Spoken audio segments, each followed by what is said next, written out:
E aí, gente, tudo bom com vocês? Meu nome é Aldrin de Carvalho, esse aqui é o meu canal, que é o canal do Aldrin, e hoje eu estou aqui para continuar com vocês a nossa resenha da história da filosofia do Giovanni Reale e do Dario Antiseri.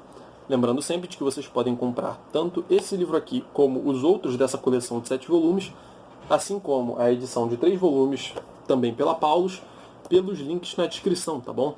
Se vocês comprarem pelos links na descrição, eu ganho uma comissãozinha em cima disso, mas para vocês sai o mesmo preço. Então é sempre muito legal, você acaba ajudando o canal de alguma forma, todo mundo sai feliz. E bom, gente, na sequência aqui da nossa resenha do segundo volume, nós vamos falar hoje sobre Justino de Roma, né? São Justino Mártir, São Justino de Roma, Justino Mártir, Justino de Roma, como queiram chamar, né? Existe aí uma gama de possibilidades. No último vídeo, nós falamos sobre os padres apologistas, né? Falamos sobre cada um deles do século II. Todos os apologistas que defenderam a fé, que ajudaram a definir um pouco a identidade do cristianismo diante das acusações que estavam sendo feitas na época, num contexto de perseguição aos cristãos e desse tipo de coisa. Então, dentre todos eles, o que mais se destacou, né, como o Reale bem salientou, foi o Justino, né, e por isso que eu decidi deixar um vídeo separado para ele, né. Não vai ser tão grande quanto o último, mas de todo jeito é um autor que merece um espacinho separado para ele, né. Então, bom, vamos falar sobre a doutrina do Justino. Bom, mas antes de entrar propriamente no que o Justino escreve, né, na doutrina do Justino, o que ele coloca acerca da fé cristã, eu gostaria de convidar vocês a assistirem a Sexta Patrística, né, o programa em que eu e Marcelo resenhamos os volumes da coleção patrística também da editora Paulus.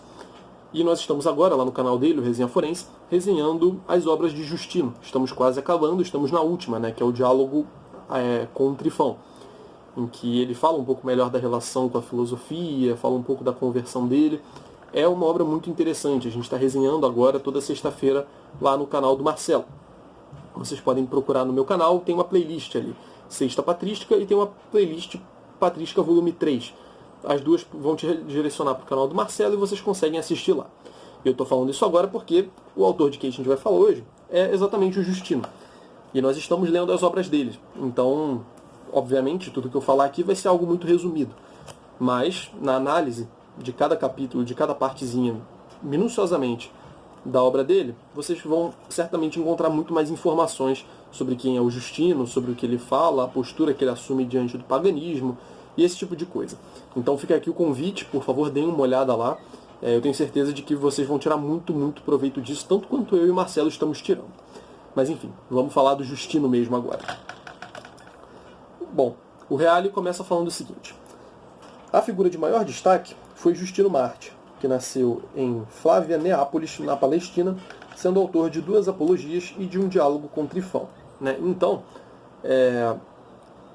em qual contexto ele fala isso, né? Ele está citando os autores apologistas, né? Os padres apologistas que defenderam a fé e escreveram apologias nessa época, defendendo os cristãos de calúnia, de denúncias, de difamações, desse tipo de coisa. E, dentre todos eles, que a gente viu no último vídeo, o Justino é o que mais se destaca, né? A gente já vai ver por quê. Mas todos os outros, né, apesar de terem escrito raciocínios muito interessantes, em obras interessantes também, nenhum deles fez uma aproximação tão grandiosa em relação à filosofia e o cristianismo como o Justino fez.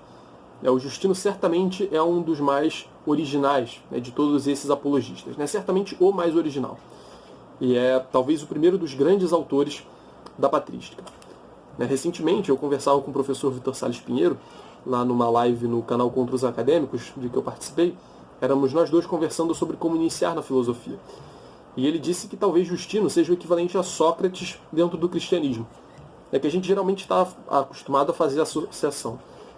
Santo Agostinho, Platão, Aristóteles, Santo Tomás de Aquino. Essa relação para a gente é muito óbvia, né, muito clara. A gente vai falar desses autores daqui a vários vídeos.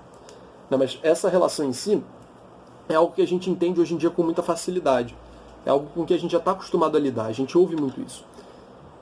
Mas parece que Sócrates fica sobrando, né? A gente fala de Platão, fala de Aristóteles e fica sobrando Sócrates. Então é muito interessante isso, né? O professor Vitor Salles falou, e eu acho essa ideia muito interessante, a de colocar Justino como sendo equivalente a um Sócrates. Porque realmente ele faz um salto em relação a quem veio antes, que é muito, muito curioso, né? Certamente ele vai fazer uma aproximação entre cristianismo e religião, entre cristianismo e filosofia, de um modo em que não dá mais para a gente simplesmente virar e separar. Vão ser coisas que vão estar ligadas ali e vão permanecer ligadas até os dias de hoje. Então, eis a importância do autor, né? Ele pode ser comparado a Sócrates, guardadas as devidas proporções. Então, é bom a gente ter isso em mente quando for ler. E aí ele fala aqui, então, que ele escreveu 2 apologias, né, como a gente já viu no último vídeo. Apologias são gêneros literários que se definem exatamente porque pretendem fazer uma defesa, né, uma apologia, diante de alguma acusação, diante de alguma coisa desse tipo. Então, nessa época, se tornou um gênero muito comum entre os cristãos, né, que estavam sofrendo perseguição, estavam sendo acusados de um monte de coisa que a doutrina cristã não endossava, né? Eu mencionei no último vídeo, os cristãos nessa época estavam sendo perseguidos porque muita gente ficava falando que eles matavam, que eles comiam pessoas, né, canibalismo, orgias, enfim, todo esse tipo de coisa. E, bom, isso não está na doutrina cristã, né? Então, o cristão precisa se defender. Então, nessa época surgem muitas apologias, né? Existe a confecção de muitas apologias por parte de diversos autores. E Justino é um deles. É por isso que é considerado um padre apologista. Ele possui 2 apologias, então, e também possui um diálogo com Trifão. Inclusive, talvez esse diálogo com Trifão favoreça um pouco essa concepção de associar Justino a Sócrates, né, fazendo essa equivalência Platão, Santo Agostinho, Aristóteles, Santo Tomás, Justino, Sócrates. Porque, como o nome bem diz, é um diálogo escrito por Justino, cujo personagem é o próprio Justino. Então ele acaba assumindo uma posição de Sócrates, né? A gente está resenhando lá no Resenha Forense agora. Ele assume uma posição de Sócrates, de filósofo, né, e tal, e vai discutindo, né? Vai debatendo, vai construindo os argumentos, vai defendendo a fé. Então é muito interessante porque até nessa questão metodológica, por assim dizer, ele acaba se parecendo muito com Sócrates, né? Não apenas pelo salto que ele deu no que diz respeito à filosofia, no caso, a relação entre filosofia e fé, mas no que diz respeito também a essa postura dialógica, né? Ele fez questão de escrever um diálogo, né? Que é exatamente o que o Sócrates fazia. Na verdade, o Platão escreveu os diálogos socráticos, só que o Sócrates é realmente reconhecido por aquela figura que vai lá e debate, né? E conduz a alma das pessoas a despertar para uma verdade, né? Então, o Justino parece que ele, num certo sentido, ele segue isso também. O que aproxima mais ainda a figura do Justino à figura de Sócrates, mostrando aí de novo a sua importância. Bom, aí o Reale segue falando sobre o Justino. A fervorosa busca da verdade levou-o de Platão a Cristo. Para sua conversão, porém, revelou-se determinante o testemunho dos mártires. Eis suas próprias palavras. Quando ainda era discípulo de Platão, eu ouvia as acusações dirigidas contra os cristãos, mas vendo-os intrépidos diante da morte e diante daquilo que os homens mais temem, compreendi que era impossível que eles vivessem no mal, né? Então, o Justino, ele olhou para os cristãos, né? Ainda falando um pouco sobre a doutrina, sobre a vida do Justino e entrando um pouco da forma com que ele vê o mundo, né? Ele olhava para os cristãos, né? Ele ouvia falar daquelas besteiras que os cristãos fazem isso, fazem aquilo, e que pregam tal coisa, pregam tal outra, né? Um monte de absurdos, né? de coisas horríveis. E quando ele via os cristãos sendo martirizados, né? Sendo mortos pela fé, aceitando a morte, realmente abraçando a morte como algo que está prestes a acontecer, né? Sem aquela resistência toda, sem um apego a essa vida, né? Por causa da esperança que eles tinham em algo que vinha depois, ele olhou e falou, não, isso aí que estão falando dos cristãos não pode ser verdade. Esses caras, eles olham para a vida, olham para a morte de uma maneira muito consistente. Né? Não é possível que a vida deles seja tão inconsistente, né? Seja tão cheia de erros. Se eles não têm medo de morrer, se eles sabem que vão ser julgados e não têm medo de morrer, é porque eles não vivem mal. Se eles vivessem mal, eles teriam motivo para temer a morte. Mas como eles não temem e creem que alguém vai julgá-los pela vida que eles levaram, então, nesse sentido, é óbvio que assim, parece óbvio que os cristãos vivem, de fato, de uma maneira excelente, de uma maneira exemplar. E foi isso que chamou a atenção do Justino, o testemunho dos mártires. Bom, e aí vocês lembram que eu tinha mencionado, né, que a fervorosa busca da verdade levou de Platão a Cristo. E é que o Reale fala um pouco pra gente como é que isso aconteceu. O que é bem interessante e diz muito sobre a visão do Justino acerca do que é a filosofia e do que é o cristianismo. A seguinte passagem da Segunda Apologia resume perfeitamente sua posição de cristão em relação à filosofia. Diz Justino: eu sou cristão, glorio-me disso e confesso, desejo fazer-me reconhecer como tal. Então ele tem orgulho de ser cristão.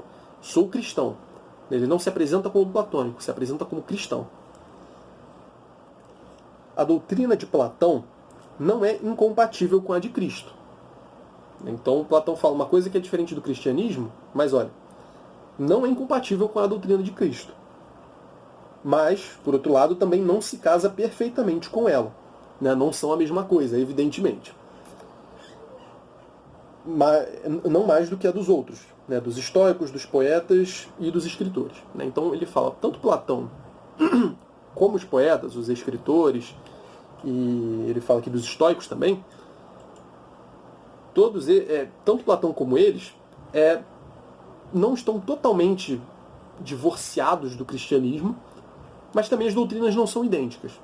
Né? Obviamente, né? A gente já estudou aqui, quem está acompanhando desde o começo sabe o que é o estoicismo, o que Platão dizia, enfim, e assim por diante. Mas então percebe, né? Por um lado, ele não faz que nem alguns apologistas do último vídeo faziam, de virar e falar, não, filosofia é coisa do mundo e cristianismo é a coisa revelada, é a coisa boa que vem de Deus. Não, ele fala, olha, de fato, não são, de fato, elas não são a mesma coisa, né? Não são perfeitamente, não casam perfeitamente. Mas essas doutrinas, né, os platônicas, estoicas, aristotélicas e assim por diante, não são incompatíveis totalmente com o cristianismo. Existe um grau de compatibilidade nessas doutrinas que tem no mundo, né, nessas doutrinas elaboradas pelos homens, né, alcançadas racionalmente pelos homens. Então existe algo de verdade ali, mas não é verdade de Cristo. Mas são compatíveis. A gente já vai explicar isso melhor. Cada um destes, diz ele, né, cada um dos filósofos, dos poetas, dos escritores, viu do verbo divino que estava disseminado pelo mundo aquilo que estava em relação com a sua natureza, chegando desse modo a expressar uma verdade parcial. Perceba, verdade parcial. Então o que ele está dizendo? Os platônicos e os estoicos e os filósofos e as diversas doutrinas, elas têm algo de verdade. Mas não porque elas sejam sumamente verdadeiras. Não porque elas tenham acertado em tudo. Mas porque elas viram partes da realidade, aspectos da realidade, que levou cada uma delas a desenvolver uma doutrina sobre aquele aspecto da realidade que lhe apareceu. Né? Então, a realidade para cada um deles foi percebida de uma forma. E essa forma, às vezes, se aproximava mais da verdade, às vezes se afastava mais da verdade. Mas fato é que cada um teorizou a respeito daquilo e desenvolveu o seu próprio edifício filosófico, né? Cada um dos autores pagãos, né? Cada um dos filósofos. Mas nem por isso essas doutrinas são totalmente erradas. De fato, elas se contradizem entre si. Um estoico não é um platônico. O platônico não é um estoico. O estoicismo ele tem uma pegada que até certo ponto é mais materialista. Né? Enquanto o platonismo não. Né? Ele fala que a alma é imortal, ele fala da realidade suprassensível, das formas e tudo mais. Como a gente já viu aqui na série. Então, são doutrinas que são incompatíveis. Mas são incompatíveis por quê? Porque nenhum dos dois alcançou a verdade total. Né? Eles, de fato, têm essa pretensão. Né? Eles falam que descrevem o cosmos, descrevem a totalidade das coisas. Só que, na verdade, eles não alcançaram essa verdade total. Né? Eles reconheceram fragmentos de verdade no mundo e trabalharam com aquilo. E absolutizaram, cada um, as suas impressões, né? A parte da verdade que chegou até eles. E aí, um detalhe complementar a isso, né, que ele fala aqui, né, que então cada um destes viu do verbo divino que estava disseminado pelo mundo aquilo que estava em relação com a sua natureza. Então, cada um destes viu do verbo divino que estava disseminado pelo mundo uma parte. Então, aqui ele já mostra um pouco até da influência estoica dele, né? Ele reconhece que há um verbo divino que está espalhado pelo mundo. O verbo divino, né, o Logos, ele perpassa tudo. E ele governa tudo. Existe esse elemento na filosofia do Plotino, do Justino. Eu estou até achando que eu falei Plotino outras vezes, mas enfim, Justino. E, então, assim, ele próprio acaba, por esse próprio raciocínio que ele faz, ele acaba já se aproximando um pouco dos estoicos. Mas aí perceba que ele fala, né? É uma verdade parcial, os estoicos. Né? Essa parte é verdade, né? Que há um logos que perpassa todas as coisas. Mas isso não é tudo. Né? Os estoicos eles reduziam tudo a uma dimensão material, mas não é o caso. Né? O cristianismo nega isso. Enfim, a gente já vai falar um pouco mais. Mas então, o logos ele está disseminado em tudo. Ele abarca todas as coisas. Só que, né, como a gente vê nos estoicos, né, há os logos seminais, né, os logos spermáticos, né, que estão, na realidade, aquelas configurações particulares do logos. Né, e esses filósofos, tendo em si participação, cada um ao seu modo, do logos, enxergaram uma parte desse logos. Né, cada um de nós tem razão. E a razão nada mais é do que uma participação do logos divino, do logos total. E por cada um de nós só ter uma partezinha disso, cada um de nós alcança opiniões diferentes. Foi o que se deu com os filósofos pagãos, com os autores pagãos. Cada um deles, por participar parcialmente do logos, percebeu uma parte do logos, mas não percebeu o logos inteiro. Foi isso que aconteceu. Bom, então cada um deles alcança uma verdade parcial. Mas, à medida que se contradizem nos pontos fundamentais, né, então o estoico é materialista e o Platão tem um lado metafísico, por exemplo. À medida que se contradizem nos pontos fundamentais, mostram que não estão de posse de uma ciência infalível e de um conhecimento irrefutável. Né? Então, a prova de que cada um só alcançou uma parte disso é o fato de que muitas das doutrinas fazem sentido, em alguns aspectos, só que todas elas se contradizem. Então, como assim você está dando credibilidade para doutrinas opostas? Que são contraditórias, né? Que não são conciliáveis. Elas só são conciliáveis na medida em que cada uma delas só atingiu uma parte do logos, da verdade. Cada um tem verdades parciais em si, não tem a verdade total. Essa pretensão total deles não foi alcançada. Pelos filósofos não foi alcançada. Porque cada um só tem a sua razão limitada para pensar o logos e para participar dessa verdade total de uma certa forma ou de outra. Tudo aquilo que ensinaram com veracidade, que esses filósofos ensinaram com veracidade, pertence a nós cristãos. Então, o cristianismo, ele não é uma doutrina que foi inventada por nós humanos. O cristianismo, ele foi inventado, ele foi revelado, dito, proclamado por Deus, que é a verdade, que é o Logos. Então, quando Deus se revela para a gente, revela a verdade do cristianismo, agora nós, enquanto cristãos, temos o conhecimento do Logos total, do Logos inteiro, do Logos integral, sem pecar por apenas conhecer parte. Nós conhecemos o Logos todo, porque Deus se revelou para a gente. Então nós conhecemos a verdade. Jesus Cristo, lá na Sagrada Escritura, ele fala: eu sou o caminho, a verdade e a vida. Jesus Cristo é a verdade. Jesus Cristo se revelou. Então nós temos a verdade. E todos esses autores pagãos, eles encontraram verdades, mas a partir do Logos ilimitado que eles têm. Agora, Deus, que se revelou para a gente, é o Logos ilimitado. Então a gente tem acesso à verdade total acerca de Deus e desse tipo de coisa, e desse tipo de questão. Então, como ele fala aqui, né, tudo aquilo que ensinaram com veracidade pertence a nós cristãos. Então, é possível, em todos esses autores pagãos, identificar as verdades neles, e identificando as verdades neles, a gente consegue, de certa forma, reconstituir o cristianismo, né, no sentido de que cada um deles alcançou uma partezinha do cristianismo. Né? Os estoicos falaram que há uma providência, né, que há um logos que permeia todas as coisas. Opa, isso aqui eles alcançaram com certeza.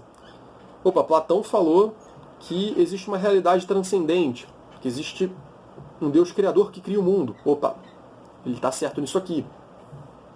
Os aristotélicos falaram de uma inteligência transcendente. Opa! Então, existe essa seleção, digamos assim, do que foi produzido na filosofia antiga, né? No sentido de que cada um deles, né, isso é justificável filosoficamente. Né? Não é meramente uma preferência, né, self-service de, não, eu sou cristão e aqui vocês acertaram nisso, nisso, nisso. Né? Percebam que ele tem uma justificativa filosófica para isso. Homens limitados que participam infimamente do Logos, pela sua razão que é limitada, não têm acesso à razão total, ao Logos, à verdade total. Isso é quase que lógico, sabe? Então é óbvio que uma doutrina formulada por um ser humano nunca vai abarcar a totalidade das coisas da maneira em que elas realmente são. Para ter uma doutrina verdadeira, integral, real, é necessário que o Deus próprio se revele, e o Deus próprio se revelando, aí sim nós sabemos qual é a verdade, de fato. Com efeito, depois de Deus, nós adoramos e amamos o Logos nascido de Deus, eterno e inefável, porque ele se fez homem por nós, para curar-nos dos nossos males, tomando-os sobre si. Né? Então, o Logos é Jesus Cristo, né, que se encarnou. E assim ele se revelou e fez todo esse processo que eu acabei de falar. Né? Então, nós cristãos, nós temos a verdadeira verdade, né? A verdade verdadeiríssima. E ele fala, né? Os escritores puderam ver a verdade de modo obscuro, graças à semente do Logos que neles foi depositada. Mas uma coisa é possuir uma semente e uma semelhança proporcional às próprias faculdades. E outra coisa é possuir o próprio Logos, cuja participação e imitação deriva da graça que dele provém.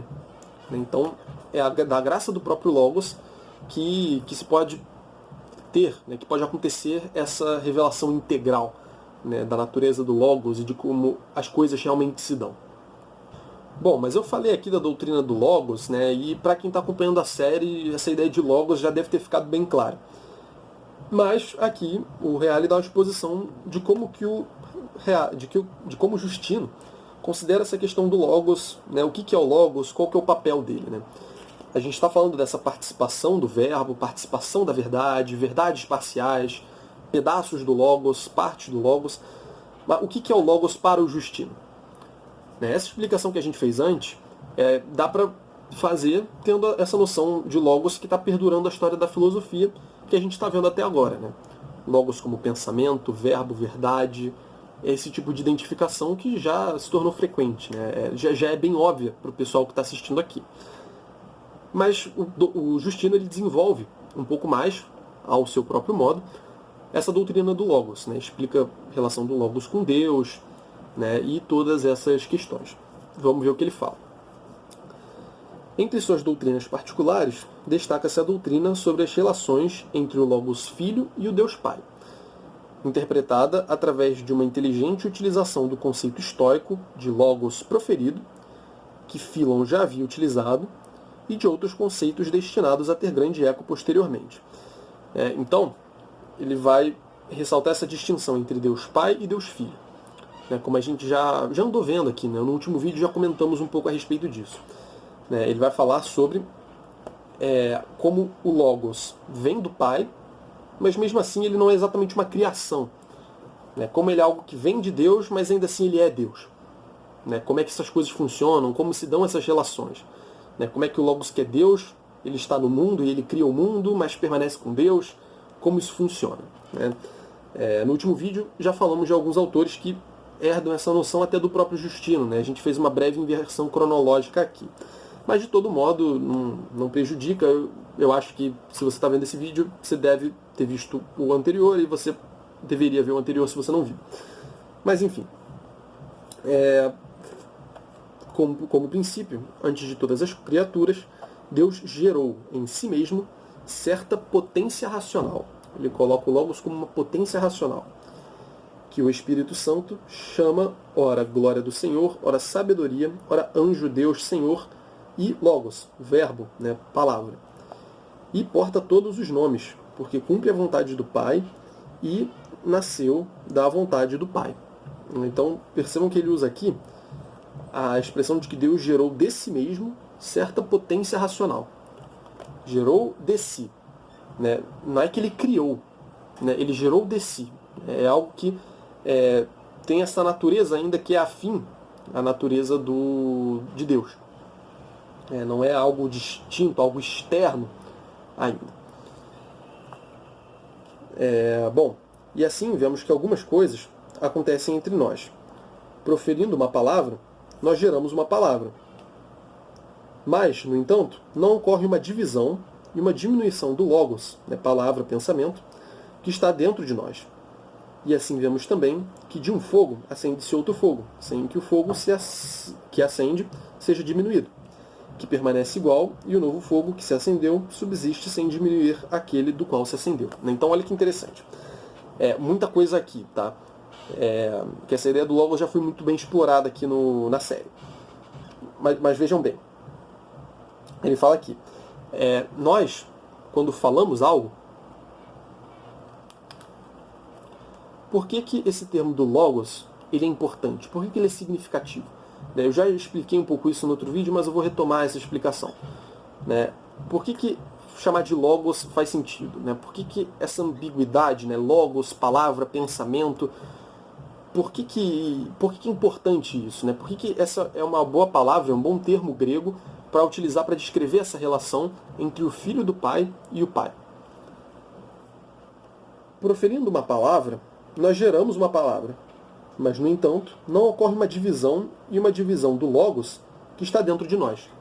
Então, quando a gente profere uma palavra, quando eu profiro algo, que eu estou aqui explicando algo para vocês, estou dizendo palavras. Essa palavra, ela está intimamente associada ao conceito que está na minha mente, na minha alma, no meu pensamento.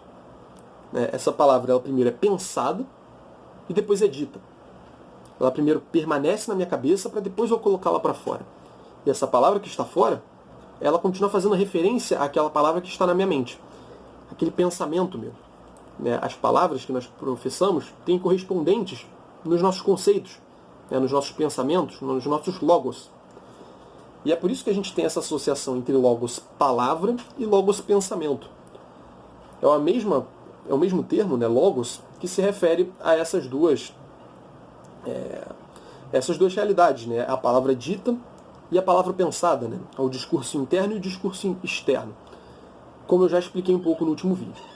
Então, Logos, ele abarca essa dupla dimensão, a fala e aquilo que precede a fala, que estrutura a fala e ao qual a fala está intimamente relacionada, aquilo que dá sentido à fala. A palavra e o sentido, elas estão ali conectadas. Então, existe essa relação do Logos que é expressa. Então, o Filho, ele parte do Pai, e ele ainda assim ele é o Pai. Existe ainda essa correspondência entre a palavra e o que é interno. E ele fala aqui, que, no entanto, por mais que haja um Logos aqui, e esse Logos, de certa forma, saia da gente, na palavra, no verbo, não ocorre uma diminuição do Logos, que está dentro de nós. Então, quando a gente tem uma ideia e a gente explica essa ideia, a gente fala essa ideia, quando a gente tem um conceito e a gente exprime esse conceito, não é uma parte dessa ideia que saiu e foi colocada para fora. A gente ainda tem aquela ideia, aquele Logos, e esse Logos ele pode transbordar para fora de mim verbalmente, quantas vezes for necessário, que aquele Logos não vai se diminuir. Se eu tenho um conceito de carro, por exemplo, na minha cabeça, um automóvel, 4 rodas e tudo, se eu tenho um conceito de carro na minha cabeça, Eu posso falar do carro quantas vezes eu quiser, que aquilo não vai diminuir o conceito do carro que eu tenho na minha cabeça. Não é uma parte do carro que sai. Não é o meu logos que é dividido para uma parte do logos sair. É uma correspondência direta que tem entre o que eu falo e o que eu penso. Entre o logos proferido e o logos pensado. E aí isso deixa muito mais clara essa relação toda do logos, né?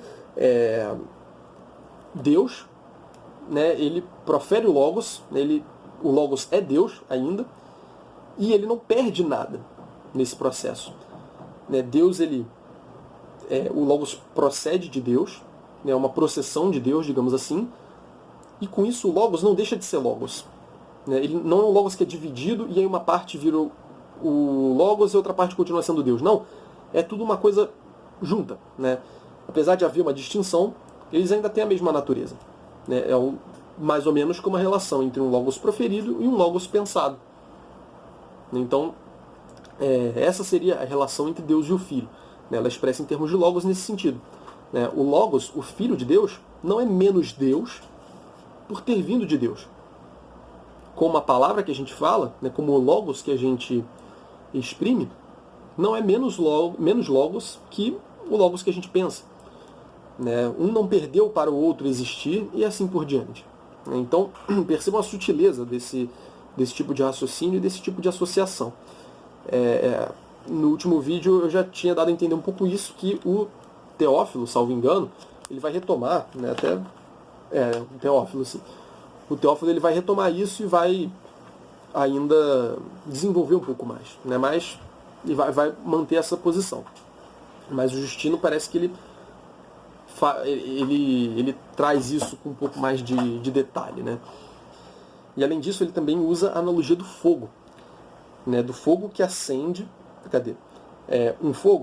De um fogo acende-se outro fogo, sem que o fogo que acende seja diminuído. Este permanece igual, e o novo fogo que se acendeu subsiste sem diminuir daquele que o acendeu. Então, o fogo é isso, né? Se eu tenho 2 fósforos, um está aceso, o outro apagado. Eu passo o fogo de um para o outro, e esse fogo permanece o mesmo no primeiro. Né? Não foi uma parte do fogo que saiu. Eu poderia acender quantos fósforos eu quisesse daquele mesmo fogo, que a fonte seria inesgotável.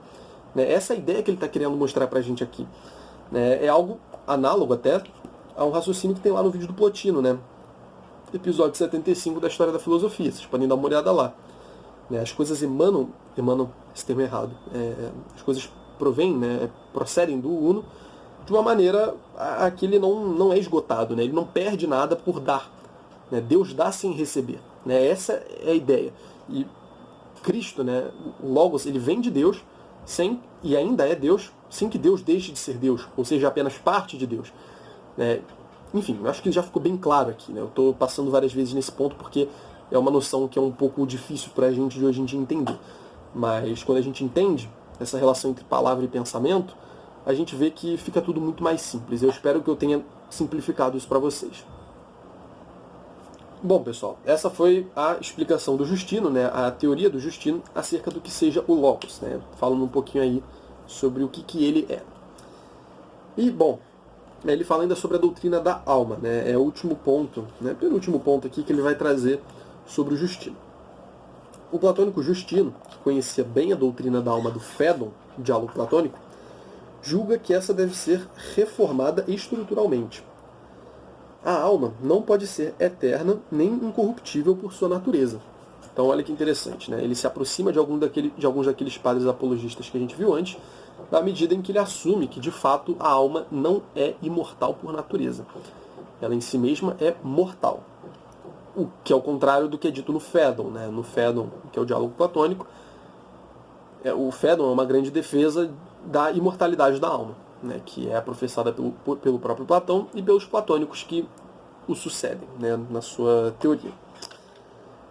Bom, de fato, ele escreve: tudo que existe fora de Deus, sim, ele dá meio que essa prova, né? Tudo que existe fora de Deus é por sua natureza corruptível. Pode desaparecer e não mais existir. Apenas Deus não é gerado e incorruptível. E é justamente por isso que é Deus. Ao passo que tudo o que vem depois dele é gerado e corruptível. Eis porque as almas morrem e são punidas. Se não fossem corruptíveis, não pecariam. Nem se pode pensar que haja tipos diferentes de realidade incorruptíveis, porque não se entenderia como poderiam ser diferentes. Aqui ele está assumindo essa contraposição radical entre aquilo que é incorruptível e o que é corruptível. A partir daquilo que... Como é que a gente identifica as coisas que são corruptíveis? A gente vê que elas nascem, que elas morrem, que elas são geradas e que elas são corrompidas. São geráveis e corruptíveis, digamos assim. E a gente vê que essas coisas, elas têm essa natureza. Há as coisas que são geradas, que morrem, que nascem, morrem, nascem, morrem. Essas são as coisas corruptíveis. O Platão, por uma série de razões, ele vai concluir que existe algo que permanece, algo que é eterno.